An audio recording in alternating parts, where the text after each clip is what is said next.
Hey y'all, I am back from my workouts and running some other errands. And since I don't have any appointments, I thought I had a lunch date, but she didn't call me. And since I don't have any appointments, I am going to work casually from home, and I am going to prepare get my dinner prepped, get my chicken seasoned.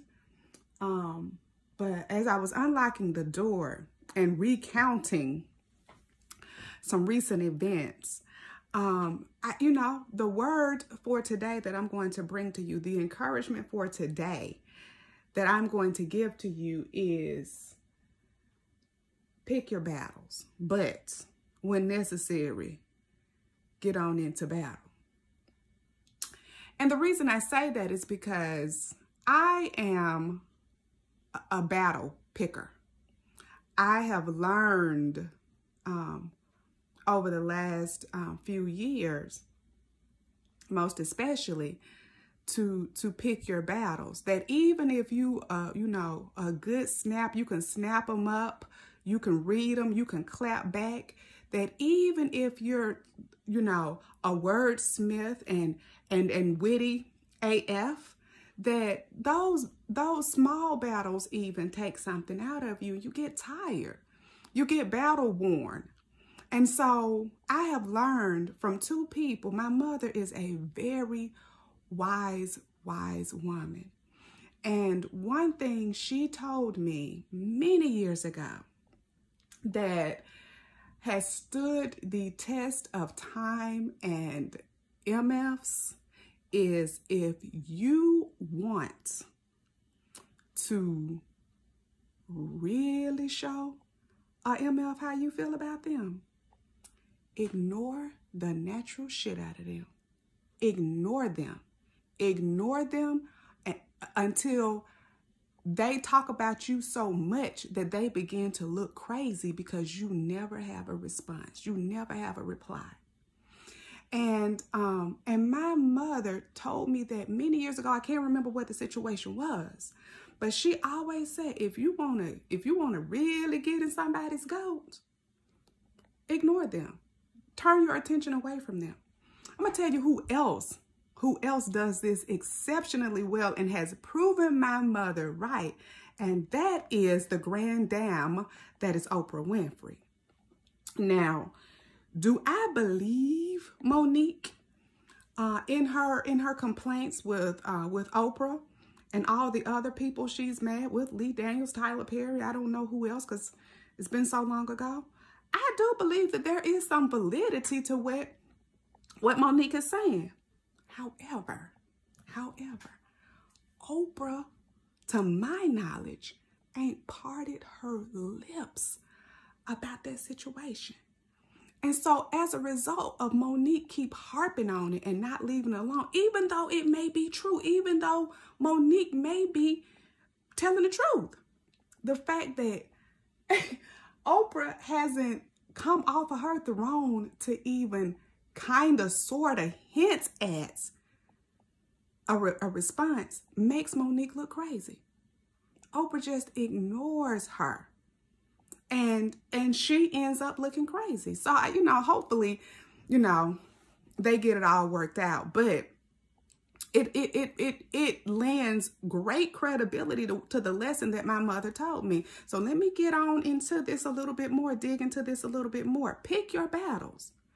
Maybe that stuff with Monique is just too small for Oprah.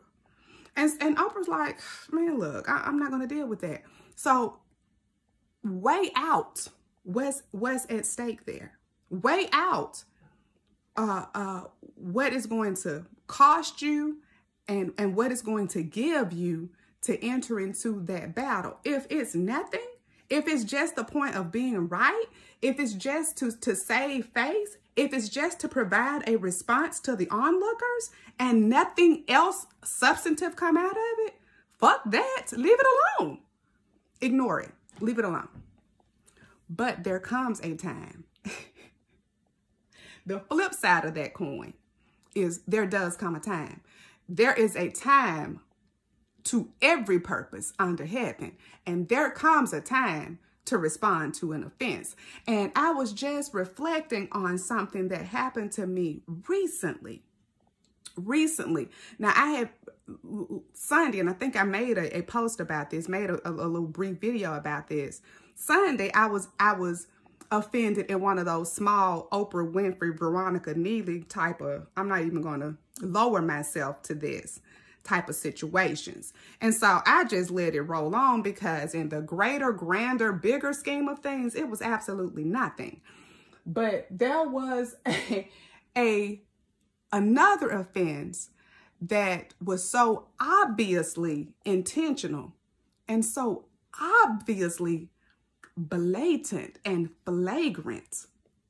And the offender clearly knew better, because in all of the time that I've been acquainted with this person or these people, they have never committed such an offense. And so sometimes offenders take your peacefulness for punkness.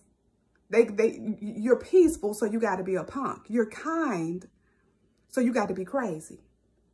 And so as I was coming into the door today, it was, tell your friends, because y'all are my friends, tell your friends to pick their battles. But some offenses are so audacious.